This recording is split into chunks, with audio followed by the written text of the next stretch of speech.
want your soul.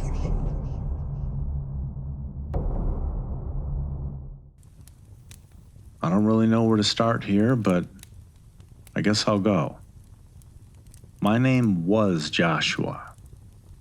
I used to live in the U.S., in a state I won't mention, with my sister and her son. My sister moved in with me after leaving her abusive husband. What I'm about to say happened about 1.5 years ago, but I'm still suffering nightmares and things like that. I was afraid to come out and speak the truth on this story, but after much convincing from a few close friends I felt I could truly trust, I decided to share, as a warning. What I'm about to tell you is 100% true. This is no nonsense. This is what myself and my friend experienced. So it was back in June, about 1 year ago. I had been working at a group home in my state as a social worker or counselor for abused kids. But then after a couple of months, myself and a few other employees, one of them being a close friend of mine named Sam, were let go. I was devastated. I didn't know how I'd make ends meet. I went out looking for jobs, putting in applications, going on interviews, and so did Sam. But nothing I was doing, or he was doing, was turning out well. After the better part of 6 months with myself and Sam still being unemployed, I know I personally began to get really frustrated. I had a mortgage to pay, other bills to pay. Plus I was taking care of my sister and her kid, so it was safe to say that I needed a job and quick. So I went searching through Craigslist, and I found this one job. They were looking for people to work at their B&B that was going to open soon. They were looking for live-in housekeepers, a cook, and a front desk clerk. The pay was $20 an hour, and it came with free room and board, with us being able to go back to our own homes on the weekend. I thought, well shit, I can't beat this. $20 an hour? That's good money. It wasn't working in my career field, but hell, at this point I was willing to take what I could get. So that evening, I called the number I saw in the Craigslist ad, and this guy with a southern accent answered. I told him I was interested in applying, and he asked when I could come in for an interview. I told him tomorrow. He asked if I could come that very same evening. Huh? Come that evening? That was pretty fast for an interview. I thought that way at least, and I even told the guy this. Not that I was complaining though, but I just thought it was odd, especially seeing as how it was already 4 p.m. and close to getting dark when I called. Anyway, the guy said they were pretty desperate and that if I really wanted the position, coming that evening would help them out. I agreed to come and asked if I could bring a friend. I was referring to Sam, and the guy said yeah, sure. Asked me what my name was, gave me the address of where to come to, and said he'll see us when we get here. So I told my sister and my nephew, he was 15 at the time, that I was going to this job I found on Craigslist. I left the house, went to pick up Sam, and we went on our way to the job interview. As we were driving, I got annoyed, listening to Sam's constant rantings about this $20 an hour job being too good to be true. I didn't care if it was too good to be true. I needed a job, and I was desperate, so I was going to believe it was true, no matter what. I couldn't believe how far out it was from the main city, though. I mean, for the better part of an hour, the ride consisted of me driving down a long stretch of rural road, with nothing but woods on both sides. When Sam and I finally got there, though, the B&B was sitting back up off the road and looked like one of those plantation houses you'd see in Louisiana. When we walked up to the porch of the B&B, we were greeted by some skinny, young-faced kid who couldn't have been older than 20, named Trent. Trent looked like someone who belonged at a skater park somewhere, and he gave us this weird smile upon greeting us.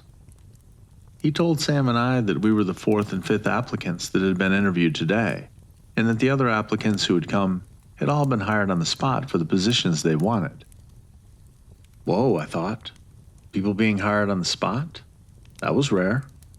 Hell, it took me 3 interviews before I was hired to be the counselor at the group home I was working at before.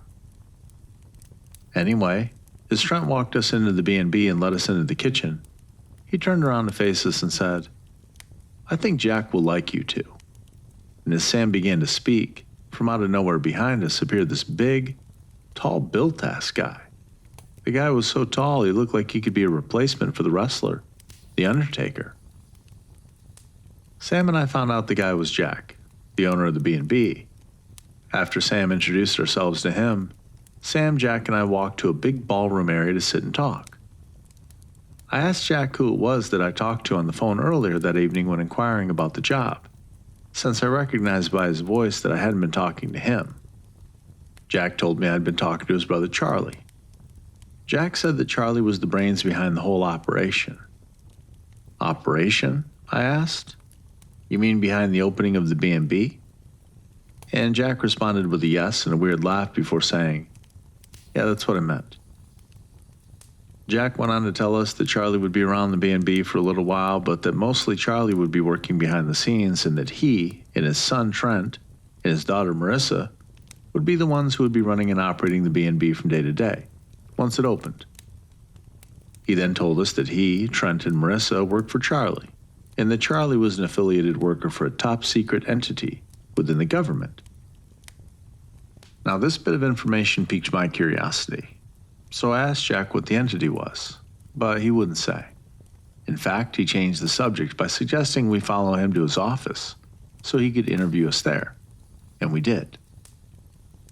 As we went into his office, the first thing that stood out to me was how fucking creepy it was. There were bottled animals of all types on shelves and tables around the room. Pigs, spiders, even shrunken heads. You name it, Jack had it. It looked like we had stepped into a scene from Rob Zombie's House of a Thousand Corpses or some weird-ass shit like that. However, I didn't care much. I didn't care much what he had in his office. All I wanted was the job and the money. So as Sam and I sat at his desk, ready to be interviewed by Jack, it was at this time that I noticed a very unique-looking tattoo on his lower arm. It was a black tattoo of an owl with a pyramid in the middle of the body of the owl, and in the middle of the pyramid was an all-seeing eye. I asked Jack what the tattoo meant, and he said that he loved owls and that the tattoo was something he got during college. Before I could probe him any further, he quickly changed the subject by stating his hopes that he could hire 2 more people so he could finally begin working on getting the B&B ready for opening. And so the interview began, with Jack asking us weird-ass questions, like how wealthy we were, and when was the last time we were sick. What was our eye color? Were we on any type of medications? And even more weird than that, what were our blood types? And if we were both signed up as organ donors on our driver's licenses? Throughout all of these questions, Sam and I were like, what the hell do these questions have to do with the jobs we have to do here at the B&B? And Jack assured us, though, that the questions were 100% being legitimately asked, in case any emergencies happened to us upon working there. Jack even told us some story of a guy who once worked for him, who was secretly on pain medications, and how one day, Jack found the guy dead in the concrete mixer. Personally, I still found the questions to be beyond weird, though, and so did Sam. And to be honest, I felt like I was just ready to get up and leave, because I was beginning to think that maybe this wasn't even a real interview, and some kind of damn scam or something. But the desperateness of me wanting a job kicked in again. And on top of that, Jack assured us with seriousness once again that the questions were being asked because he was all about safety in the workplace. And so I stayed for the rest of the interview, and so did Sam. But then the interview got even more weird. Jack told us that as soon as Charlie got my name and number from earlier when I called, he and Jack ran a full background check on me. I couldn't believe it. How could he run a background check on me with just my name and number?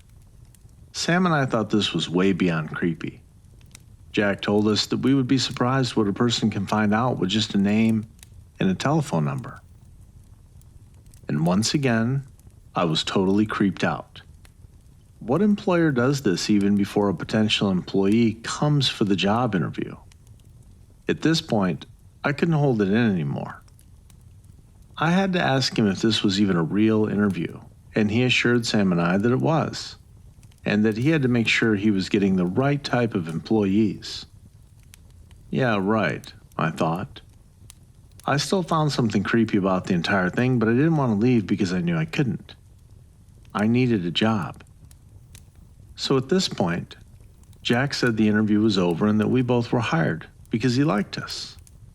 Okay, this is good, I thought. I got it. I finally got a damn job. Inside my mind, I was doing backflips. So then Jack showed us around the B&B and told us that before the place opened, we would have to pitch in and do a lot of cleaning to the place, and indeed he was right. With the exception of 4 rooms in the B&B, every other room he showed us looked like a complete dump, including one room having a body chalk outline on the floor. Jack explained, though, that the body chalk outline came from a murder that occurred when the former owners owned the house. Then he took us to what had to be one of the creepiest rooms in the entire place. The walls of the room were covered in blood, with a gurney sitting on one side of the room and a wheelchair sitting on the other. Jack explained the look of the room as it was told to him by the previous owners of the house. A group of guys were staying at the house while attending a rodeo in town, and one of the guys cut himself and smeared blood all over the walls. Holy shit, I thought. That was creepy in and of itself, but Jack stated that the room resembled the kill room, and that just made the entire situation even more scary in my mind, and it honestly sent chills down my spine. So after viewing the entire inside of the house, I'm thinking, that's it. We've seen the house, we've been hired. We can go home now and come back on Monday, bright and early for work. But nope, because Jack then takes us out to the garage and says he has one last thing to show us, the wooded nature trail. And that confused me. The wooded nature trail? At night? How the hell can he show us the wooded nature trail when it's dark outside? He then gives us each flashlights before he takes one for himself, and then he grabs his shotgun off a shelf. Whoa, I thought. I hate shotguns. When I was 8, my dad and I were at a gas station one night. My dad was robbed at gunpoint and murdered. Ever since then, guns have just scared the shit out of me. Jack assured Sam and I that he was taking the gun because of the dogs that often roamed the woods at night. And that explanation made me now not only not want to go out with someone toting around a gun, but it also made me not even want to go into the woods at all. After seeing the look of annoyance on Jack's face, though, I decided to hide my fears and go along with the gun in the wooded nature trail. After all, I didn't want to lose the job I had just got hired on. So as we walked along the wooded nature trail, going deeper and deeper into the woods, Jack began to ask us what made us tick, what things we enjoyed. Sam said he enjoyed painting. I said I liked what I did as a counselor, helping people, empowering people. As Jack and I began to converse about my last job, after a few minutes, he hushed me as he said he heard climbing noises in the trees around him. I looked at Jack as if he were nuts. Of course you heard climbing noises, you moron. You're in the woods, I thought. As Jack eyed a squirrel climbing up the tree, he told me to hold his flashlight while he pointed his shotgun at it. When Sam asked what the hell he was doing, Jack said he was going to shoot the squirrel. Why would he do that, I thought. I asked Jack why, and Jack just shot me the creepiest glare and said, "You're funny."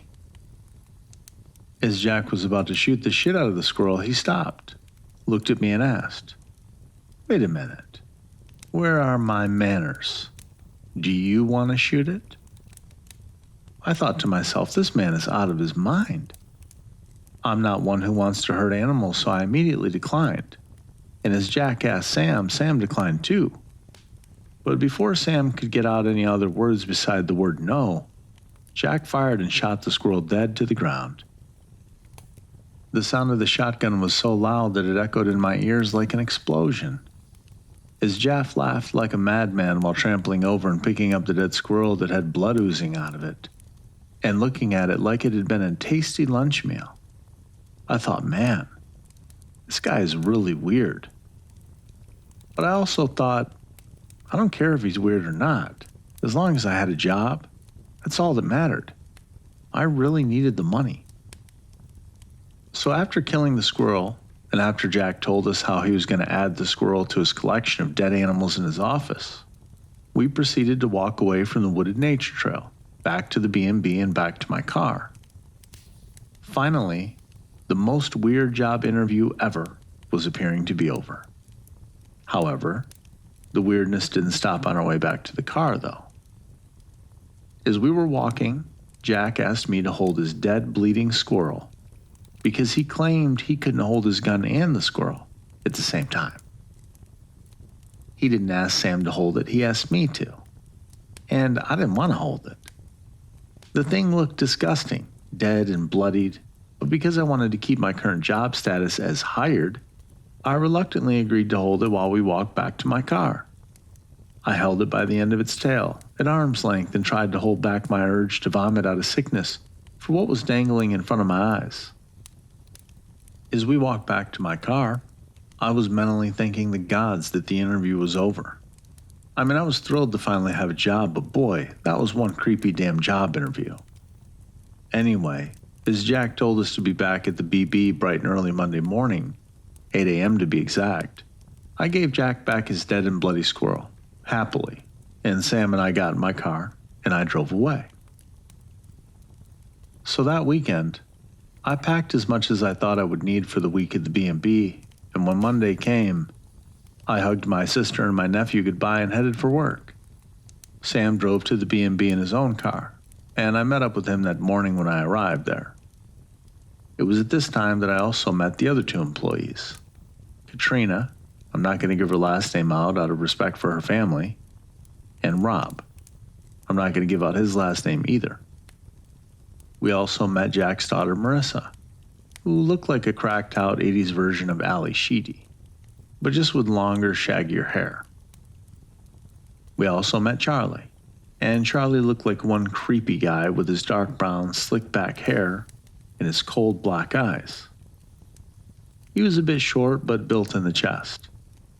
His face looked hard and like he didn't take shit from anybody. After Jack introduced all of us to each other, Jack informed us that there was no need for us to try to use our cell phones because we wouldn't get any service where we were, and that phone and internet service in the B&B hadn't been installed yet. So other than our cars, we had no other way to contact anyone in town. That should have been a red flag in my mind, but it wasn't, because to me it made sense. The B&B was in a rural area, so of course our cell phones wouldn't work up there. After Jack explained all that, we got to work. Katrina began working in the kitchen, cleaning it and performing a cooking test for Trent. I worked on cleaning up the backyard, which included a backyard shed, and I also helped brainstorm some ideas with Charlie as far as advertising. Charlie put Sam to work cleaning the bedrooms and the bathrooms, and Sam said that this scared the shit out of him. He said that one of the rooms he went in had snakes slithering out of every corner of the wall. He said that he saw the snake slithering towards him, and he ran out of the room and into the hallway, where he bumped into Jack. Sam said when he told Jack what he saw in the room, Jack just laughed and said, "So, you found the snake room, huh?" Sam told Jack that he needed an exterminator to get on that problem real quick, and Jack just laughed and said Trent was on it before walking away. Sam even told me that Katrina told him that while she was working with Trent in the kitchen that day, Trent made a comment that creeped her out. Katrina stated that Trent said that judging from her ethnicity, he had bet that she had a lot of melanin within her. Yeah, when Sam told me that, I thought that was beyond weird and creepy. But that wasn't all. Katrina told Sam that Trent continued, and he said how melanin went for $400 on the black market, and that people would kill. And Katrina told Sam that Trent put emphasis on the word kill, just to get that stuff. Sam said Katrina told him that she didn't know what to say, so she just nodded and said, "Uh-huh," and rushed the hell out of the kitchen. And yeah, as I heard Sam tell me all of that, it scared me too. Who has a conversation like that with someone? Later that evening, after we had finished doing day one of cleanup work, getting the B&B ready for opening, we all, which included myself, Sam, Trent, Marissa, Charlie, Katrina, and Rob, sat around a dinner table for dinner. It was a meal that Katrina had cooked earlier for everyone during her cooking test. It was during the dinner that Rob told us that right before the dinner, he had been chased through the wooded nature trail by dogs that belonged to Jack. This should have been another red flag in my mind, but it wasn't. This did, though, scare me, particularly because I have a morbid fear of dogs. Ever since I was 10, I've been scared of dogs, specifically the big ones. Jack explained away the incident as just being one that happened by accident, and that the dogs were harmless. But that did nothing to quell Rob's anger over the incident. As everyone talked about how their first day went, Jack began to tell us what was in store for us tomorrow. A spirit cooking ritual. What? I asked him. What the hell was a spirit cooking ritual? Sam and I both asked him now. Charlie just gave us the weirdest answer of how it was hard to explain, but that we would just have to wait until tomorrow to see what it was for ourselves. I would have been fine with that answer, and I think Sam would have too, had we not seen Charlie smile and wink at us immediately after stating his answer. Again, this should have been another red flag for me, but unfortunately, it wasn't. So after dinner, we settled in for the night. We got to sleep. And then at 1 a.m, Trent yelled for us to come downstairs because Jack needed all of us on the wooded nature trail with him, ASAP. At 1 a.m? What for? I thought.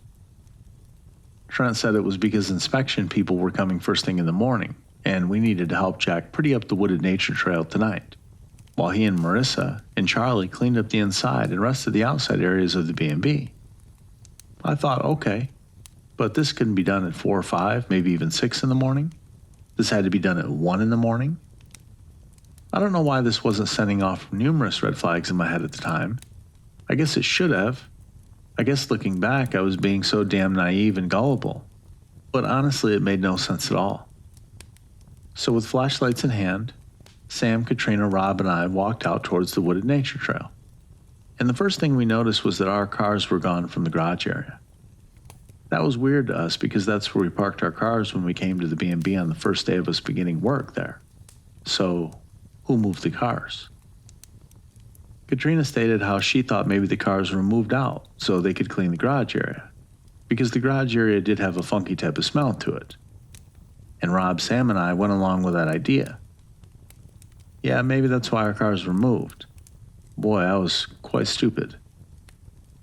Anyway, after walking for the better part of 5 minutes on the wooded nature trail, we heard footsteps a few feet away from us. As we turned to our left, we saw several feet away Charlie in full army fatigues and black and green war paint on his face. He had an army hat on his head and big black combat boots. In Charlie's left hand was a long butcher knife, and he was standing there, just staring at us like a homicidal lunatic. At that moment, I was terrified. I couldn't understand it, and Sam couldn't understand it. Katrina couldn't understand it, neither could Rob. Why the hell was he standing there with a knife in his hand, basically looking at us like that? Before we had time to even think any further, we heard growling from behind us. As we all turned around, we saw 3 big black Rottweiler dogs standing a few feet from us with long, sharp white teeth that was showing slight drool dripping from their mouths. And that was the moment that we began to panic. As the dogs instantly began charging towards us, Rob shouted for us to run. And run we certainly did. And as we ran, I looked back at the dogs and saw that another dog had joined the 3 that were already chasing us. This made me pick up the pace in my running, and I told the others to do the same. However, it seemed the more we ran, the further away the B&B seemed to get. As Rob, Sam, and I ran back up the porch of the B&B, we didn't even realize that Katrina wasn't with us. We really had no time to think of anything because as we rushed through the doorway of the house, one of the dogs jumped onto the porch, grabbed hold of Rob's legs, and yanked him down onto the floor of it. As Rob yelled for us to help him, Sam and I grabbed hold of Rob's arms and tried our very best to pull him towards us, towards the inside of the house away from the dog that was biting down on Rob's leg. as blood spurted out of Rob's leg, and as I looked up and saw the other 3 dogs, I knew we were running out of time. We had to get Rob free from the dog's clenches quick. Sam and I pulled even harder to try to get Rob's legs free, and as the other 3 dogs rushed onto the porch, that was when Sam and I finally were able to pull Rob free from the dog that was biting his leg, and just as all 4 dogs reached the door, Sam and I slammed it shut just in time. But the horror wasn't over there. As Sam, Rob, and I remained in the hallway of the B&B, before we could even collect ourselves mentally, a loud shotgun blast was heard from outside, making us all jump. The blast made a huge hole through the front door. I mean, good grief, what was going on? I thought to myself. And at that moment, we heard Jack's voice from the outside. "Welcome to the beginning of the spirit cooking ritual," Jack yelled. What was he talking about? What's going on here? I thought. Was this some sort of game or something? And then Rob figured it out. "He's trying to kill us," Rob blurted out. And at that moment, in a brief split of a minute, it all made sense.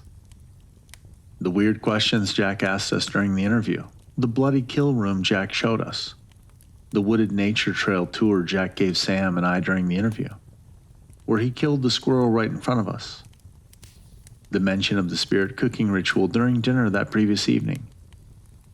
Yeah, it finally all made perfect sense. We had been lured into a scam, a deadly scam where we were going to be the victims of a frightening murder that would be carried out by a group of nutcases. I began to panic, but I didn't have much time to panic as Rob, Sam, and I heard Trent's voice behind us in the hallway. As Rob, Sam, and I turned around, we saw Trent standing a few feet away from us with a shotgun aimed directly at Rob's head. Before any of us could say a word, Trent fired it, blowing half of Rob's head off and sending blood splashing all over Sam and I. I still can't even think about it without crying. There Sam and I were, standing there in shock as Rob's dead body dropped to the floor, and Trent laughed like a homicidal maniac. And the fact that Trent then said, "That felt good. I love killing," that turned my blood cold. I was beyond terrified at that moment. These people were mental cases.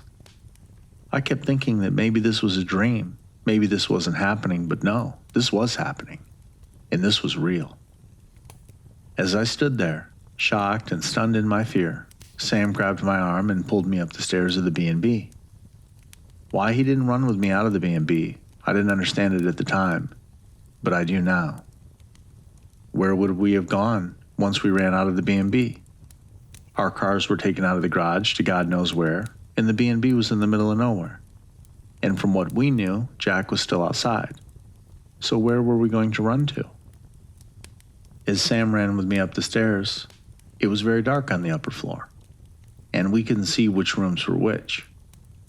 Sam tried flipping on the hallway light as we got up on the upper floor, but the lights weren't working. So Sam just ran with me into the first room he saw, and that room happened to be the kill room. As we ran in, and Sam closed the door behind us, we saw the room was lit by red light bulbs that were nailed to the ceiling. Sam ran over to the windows and began trying to pull them open, but it was no use. Either Jack, Marissa, Trent, or Charlie had nailed the windows shut from the outside. That didn't stop Sam from trying to pry open the windows, though. Meanwhile, my mind was stuck on what I had just seen downstairs. A murder. A horrifying murder right in front of my very eyes. The blood of someone else splashed all over me, all over my skin. As I looked up, I then saw something that heightened my fear. A few feet away was a gurney, and on that gurney was a dead body. I couldn't tell if it was a male or a female body or not, but the eyes on the body had been removed and the chest of the body had been slit wide open. All of the organs inside the body had been removed and blood was smeared all over the outside of the body's chest. It was horrifying. I kept thinking, is this what they're going to do to us? As I called Sam over for him to see what I was seeing, we both stared shocked and horrified. But then at that moment, we heard Trent's voice yelling, little piggies, let me in." This guy was fucking insane, I thought. without another minute, Sam grabbed my arm and pulled me over into a closet to hide, with Sam slamming the door to the closet behind us. Right after we were in the closet, we saw Charlie dragging a kicking and fighting Katrina in the room with Jack following behind. I wanted to rush out of that closet to help Katrina, but Sam said no. In fact, Sam covered my mouth to keep me from even making one sound. And in that closet, I saw the second most frightening sight of my entire life. I saw Charlie stabbing Katrina over and over and over as Katrina fought and screamed for her life. And his blood splashed everywhere. He just kept stabbing her in the face until she was dead. All I could do in that closet while watching all this was cry. Cry and wish in my mind that I could help her, that Sam and I both could help her. But we knew we couldn't. If we had rushed out of that closet to help Katrina, Charlie and Jack both would have killed us too. After what had to be about the 10th or 11th stab, we saw Charlie quit the repeated stabbing process, then look at Jack and smile. We heard Charlie say how he was going to drop off the two, now realizing he meant Rob and Katrina, and would come back to the B&B after Jack, Trent, and Marissa finished Sam and I off. I knew then that we needed to get out of here. As we saw Charlie drag Katrina out of the room with Jack following behind, I broke into sobs. I couldn't believe what had transpired in just a matter of minutes, the horror I had seen. As Sam got up from the floor and tried to pull me up, I was too emotional to even stand. I was too traumatized at that point. And before a moment could even go past from Katrina's murder, all of a sudden I found myself being yanked through the wall in the closet and into another room. As Sam yelled out for me and tried to grab me, but couldn't in time. As I yelled and fought to keep myself from being dragged, I was being tossed across the floor of another room before I knew it, the snake room, like the kill room, and it was also lit by red light bulbs that were nailed to the ceiling. I knew I was in the snake room because within seconds, as I got to my feet, I saw snakes slithering out from every corner of the wall, and the one thing I'm scared of more than dogs is snakes. I rushed to where I thought the door of the room would be, but I couldn't find it. It was as if the door of the room didn't exist. I began yelling and pounding on the door for help, for Sam, but nothing happened. No one came for me, so I did the only thing I could think of to do, move as far away from the snake slithering towards me as possible, and try to defend myself. Out of pure fear, I broke into sobs. You can call it being a sissy or whatever for crying, but I was scared. I was scared shitless. As I was backing up, someone grabbed me from behind and yanked me out of the room. As I was kicking and fighting to get free from the person dragging me down the hallway, I looked up and saw it was Jack dragging me. I thought I was going to die. I knew this was it. He had me, and I was going to die. As he dragged me down to the basement to a closed door that read operating room on it, I fought even harder. I knew I had to do something, anything to prevent from going on the other side of the door. However, all my fighting was in vain. Jack was much bigger and much more built than I was. I couldn't get free of him. As he opened the closed door and dragged me inside the room behind it, he dragged me over to a gurney in the room. Jack picked me up and threw me down on the gurney. I felt a large pain shoot through my back. I was sure he had in fact broke my back with the way he slammed me down onto it. This is when my fear turned into anger and determination as I took my feet and I kicked him with such force that he fell down to the floor. At that moment, I jumped up off the gurney and ran towards the steps of the basement, but not before Jack grabbed me by the back of the legs and tripped me up. As I fell to the floor, Jack jumped up and grabbed a hatchet sitting on a shelf next to him. As I saw that hatchet in his hand, I knew I had to either really fight back or die at that moment. I had another choice, and then at that moment, Jack swung the hatchet down, aiming for my legs, but I rolled away, just in time. As I got to my feet, he grabbed me by the neck from behind and slammed me up against the wall in front of him. He held me against the wall by squeezing his hands tightly around my neck.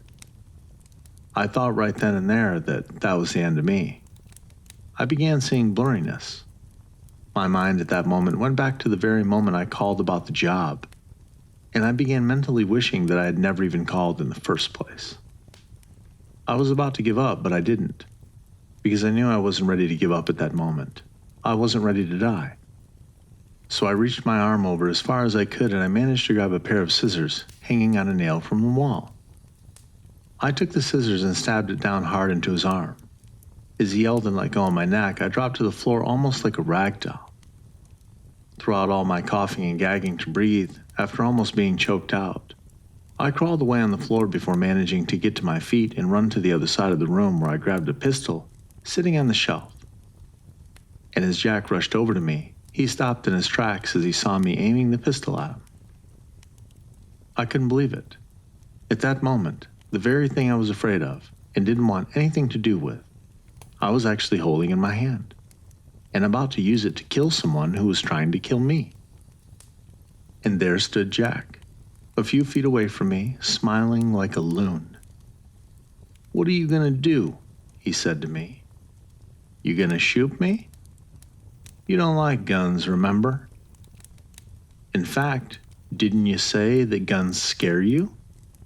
So don't be a little moron." "I will," I replied. "I should shoot you after you murdered Katrina and Rob." He then laughed at me and said I didn't have the balls to shoot him. And as he took steps forward towards me, my heart began to swell with fear. I didn't want to fire that gun, because he was indeed right. Guns did scare me. But as he rushed towards me and tackled me down to the floor, I realized I had no choice. Of course, at this moment, it was hard for me to even pull the trigger, as he had his hands now wrapped around the gun, trying to pry it from my hands. As we fought and tussled on the floor, somehow, I believe now, out of pure luck, I managed to pull the trigger. Not once, but 3 times, firing it into his chest. As his eyes widened and blood spilled from his mouth, he dropped down dead on top of me. I was almost sick, and in that moment, I went into a brief mental breakdown. Somehow, throughout the breakdown, I managed to push him off me and get to my feet, but as I stood there, I stared down at my bloody, trembling hands in stunned shock. I was seconds, just mere seconds away from mentally cracking up, because I had never killed anyone before. It was hearing Sam's yelling from outside that shook me out of my moment, as I call it. As I looked around the room for what I could use to help Sam, I grabbed a baseball bat sitting on the shelf and ran up the stairs to Sam's aid. Once I ran outside, following Sam's yells, I saw Trent on top of Sam, a few feet away from the porch of the B&B, choking him. Anger erupted within me, and I ran over and bashed Trent in the back of the head with a bat. As I dropped the bat and dropped down beside Sam, I helped Sam up to his feet after asking if he was all right. He was coughing with severity and said he felt weak and lightheaded. As I looked up, I counted it as a miracle that Marissa's truck was in the driveway. It hadn't been there when Sam, Rob, and I had run back into the B&B before. I hurriedly helped Sam get over to the truck, got him inside, and cursed in anger when the keys weren't in the ignition. It was at this moment that Sam told me the keys were on Marissa, whom Sam had killed in the hallway of the B&B before being attacked by Trent. So I left Sam inside the truck, told him I'd be right back, and rushed into the B&B for Marissa's keys. I didn't even realize that Trent was no longer lying on the ground in front of the B&B any longer. As I rushed inside, from out of nowhere, Trent jumped on my back like some kind of spider monkey or something, and began biting me and tearing at my skin on my neck and lower face. And it was at this moment that Trent and I became embroiled in a fight. As I struggled to get him off me, and once I did, we began exchanging blows, and our fight rolled over into the dining room, where we were knocking over tables. I mean, the fight was brutal, and he was strong, stronger than I had thought. As the fight continued, somehow Trent got on top of me and began choking me. What was it with this guy and choking people? I fought as hard as I could to get his hands off of my neck, but I couldn't. He was strong. As I was close to blacking out, Sam rushed up from behind Trent and put Trent in a tight chokehold while pulling him off me. As Trent and Sam now became engaged in a fight, all I could do was gag and cough with severity, trying to regain my composure after almost being choked out. I don't remember how long the fight between Sam and Trent lasted, but I do remember Sam eventually jumping on top of him and with a knife in his hand, slashing Trent's throat, killing him. Sam then looked at me and I looked at him, and we sighed with relief that it was over. We survived, and it was over. As we both walked out of the B&B and walked out to the truck, we got inside and drove away. But we had no clue that it wasn't over just yet, because hiding in the back seat of the truck was Charlie. As Sam drove with me in the front passenger seat, Charlie popped up from the back seat and grabbed Sam from around the neck, trying to strangle him. These people must have had some obsession with strangling. I was so tired of it. As Sam almost lost control of the wheel while gagging to breathe, I told Sam to keep his hands on the wheel. I then bit down hard on Charlie's arm, making blood stream and making Charlie yell out in pain while letting go of Sam. I had finally had enough of this, and at that moment, anger jumped into me, and I jumped into the back seat and tackled Charlie down to the floor. We began fighting, exchanging blows with each other, and as Charlie got on top of me, trying to once again do what they obviously love to do, strangle me, I managed to take my right foot and press down on the back of the car door handle, a few feet away from me to open it. As the door swung open, I took my right foot and kicked Charlie hard, sending him flying off me and out of the car. With quickness, I shut up, grabbed the car door handle and slammed the car door shut. As I looked out the back, I saw Charlie stand to his feet on the road, shake his head, and shoot his eyes over at the car we were driving away in, with rage. He had to be pretty strong to survive being kicked out of a moving car. Finally, it was over. Sam drove us straight to the police station in town, and we told 2 detectives everything that happened. Told them all about Jack, Trent, Marissa, and Charlie. Told them the address to the B&B. Later, one of the detectives told us that he sent officers out to the address we gave him, and that there was nothing or no one there but an empty house. No bodies of Jack, Marissa, or Trent. No spirit cooking ritual, and they didn't find any snakes in the snake room. No blood or gurney or anything creepy in the kill room.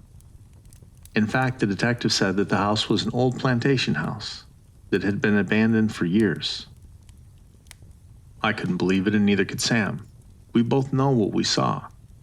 We know what happened to us there. So what was happening? The detective told us a car would take Sam and I home from the station because Marissa's car that we had drove to the station in was being impounded. So we went home. As we were riding home, though, in the same car together, I thought back to something the detective told me in the interrogation room while I was at the station, and I told Sam about it. I told Sam how in the interrogation room, the detective mentioned the spirit cooking ritual, and how I had never even mentioned it to either of them. For some reason, I had forgotten all about it. I asked Sam if he had mentioned the spirit cooking ritual to either detective, and Sam swore and declared he didn't, and that he didn't even think of it, because he was more focused on telling about the murders of Rob and Katrina that he had seen. So how did the detective know about that, unless he and the other detective were in on it? Once I got home, I decided to Google the detectives' names, and I found online a picture that both the detectives had taken with the police chief and the rest of the police department staff. And on the bare arms of both detectives and the police chief was the same exact tattoo that Sam and I saw on Trent and Jack's arms. Only the tattoos that were on the police chief and 2 detectives' arms were smaller than the one Jack had on his. That means those 2 detectives and the police chief were in on what was going on. The entire force could have been behind this stuff, for all I know. Days later, Sam and I each received a visit from 2 men who identified themselves as CIA agents. The agents told us that they had gotten in contact with the police and detectives at the station we went to, and that they knew our story and what happened to Sam and I, and that we were to tell no one else of what happened to us, because if we did, there would be serious consequences. I found the entire experience quite alarming, and I asked them why, and if they were connected to Jack, Charlie, Trent, and Marissa, but they wouldn't tell me nor Sam. They just said that for our safety and livelihood, to not tell anyone else what happened to us, and that they would be watching our every move. This concerned me, and it also made me believe that not only was the entire police department behind what happened to us, but that the government was in on it as well, possibly. So here I am, present day. I've changed my name, and so has Sam. And we've moved our families out of the state where we were and in fact out of the US. I won't say what country we're in now, but we're in hiding for our safety. But I still don't think we're safe where we are. I mean, Sam and his family and me and my family, we've had to move 6 different times because each time we settled in a place, we felt like they had found us, due to us getting constant threatening and harassing phone calls, having our homes broken into, and feeling like we were being watched and followed. In the country we're in now, we've been here for about 3 months. We think we may be safe, but we're still unsure. We're constantly looking over our shoulder. I don't think we will ever feel confidently safe. I can't really explain what happened, but I believe that job ad we responded to was to lure us into being the victims of some type of government organ harvesting, melanin theft type of shit. And to this day, I suffer from nightmares, almost every night from what I went through. My life has never been the same, and it never will be. Sam turned to alcohol to cope with what had happened to him, and that in turn affected his life so much that he and his wife divorced. I wanted to come here though, as I said, to warn people, and that Sam and I are working with some of our friends to try to get this story out to people on a wider scale, because all of them, Trent, Marissa, and Jack, are dead, but Charlie is still alive. He's still out there somewhere. And who's to say Charlie won't recruit new people and do this all over again, to somebody else? So I'm warning you, be careful about what jobs you take and respond to on Craigslist. Because if this could happen to me and to my friend Sam, and to the other employees who responded to it, it can happen to you too. Find out if the job you're responding to and applying to is a real job, and if it's too good to be true, it probably is. If the job is out in the middle of nowhere with no cell phone service, don't take it. Something could be wrong there. So I just wanted to warn people. I feel better knowing I did, but what happened to me will be with me for the rest of my life, haunting me, terrifying me. But hopefully, if you followed my advice, the same terrifying event that happened to me will never happen to you.